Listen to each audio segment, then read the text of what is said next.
আমি মোহাম্মদ আরিফুর রহমান, প্রভাষক, দেওকল school and college.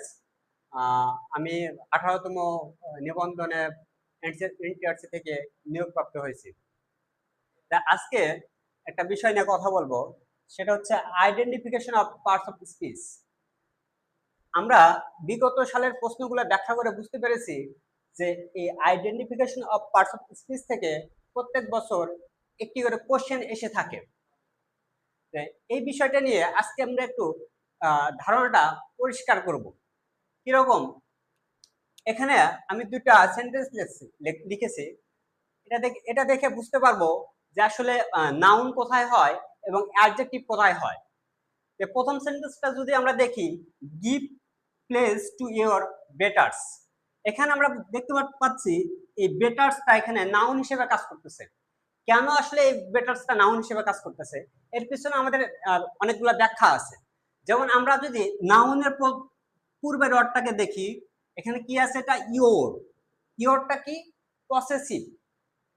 পসেসিভের পরে যদি একটা ওয়ার্ড থাকে তাহলে সেই ওয়ার্ডটা অবশ্যই নাউন হয়। এই ইওরটা পসেসিভ হওয়ার কারণে এই বেটার্সটা এখানে নাউনের কাজ করতেছে। নাউন আরো কিছু কিছু বিষয়ে কিছু কিছু জায়গাতে বসে থাকে। যেমন নাউনের অবস্থান কোথায়, আমরা এখানে দেখতেছি পসেসিভের পরে পসেসিভ প্লাস নাউন হয়, আবার possessive plus adjective plus noun হয়, আবার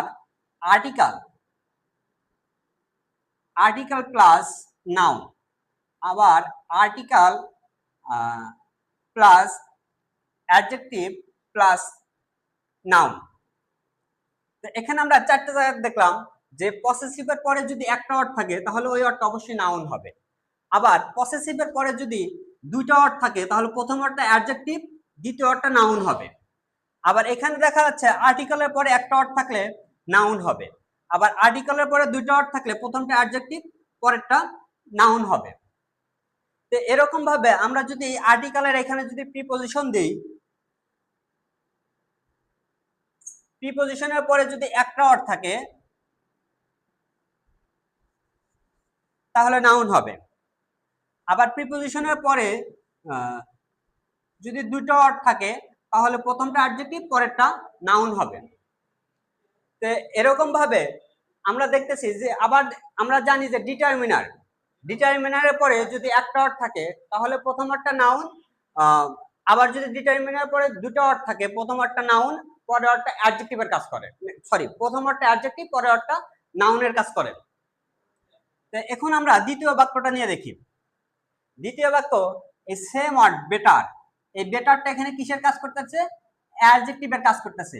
কেন এটা অ্যাডজেক্টিভ? কারণ আমরা এখানে দেখতেছি এই এটা কি? আর্টিকেল। এটা হচ্ছে আর্টিকেল। আর্টিকেলের পরে আমরা দুইটা ওয়ার্ড দেখতেছি, বেটার এবং প্ল্যান। এই প্ল্যানটা এখানে নাউন এবং বেটারটা হচ্ছে অ্যাডজেক্টিভ। তো এভাবে যদি আমরা আরো কিছু ব্যাখ্যা করতে যাই,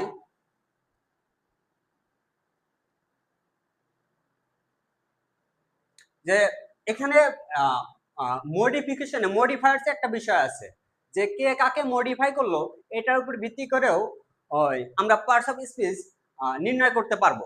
যেমন আমরা যদি দেখি, he is a good boy, এখানে আর্টিকেলের পরে কি আছে? গুড আছে। গুডটা কাকে মডিফাই করতেছে? বয়কে, কারণ বয়টা নাউন, নাউনের দোষগুণ কে প্রকাশ করতেছে?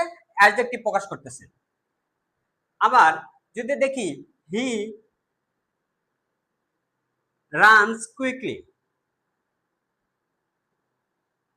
এখানে এই কুইকলিটা হচ্ছে অ্যাডভার্ব।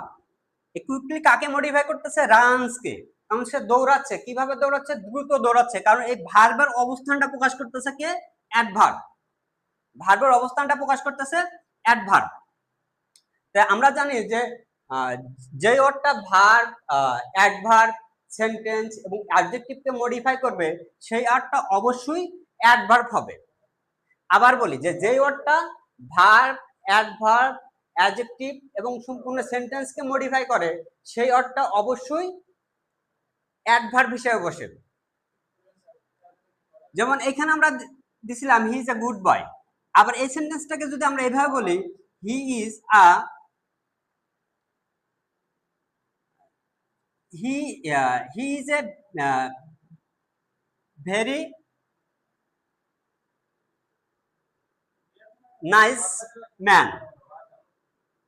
এখানে আমরা দেখতেছি এই ভেরিটা গিয়ে নাইসকে মডিফাই করতেছে এবং এই দুটা মিলে গিয়ে এই ম্যানের অবস্থানটা প্রকাশ করতেছে। তো এই অর্থ হচ্ছে অ্যাডভার্ব এবং এই অর্থ হচ্ছে অ্যাডজেক্টিভ। এই অ্যাডভার্বকে অ্যাডজেক্টিভে মডিফাই করতেছে, এই অ্যাডজেক্টিভকে ম্যানকে মডিফাই করতেছে। আজকের মতো এই পর্যন্ত আমি শেষ করে দিচ্ছি। আসসালামু আলাইকুম।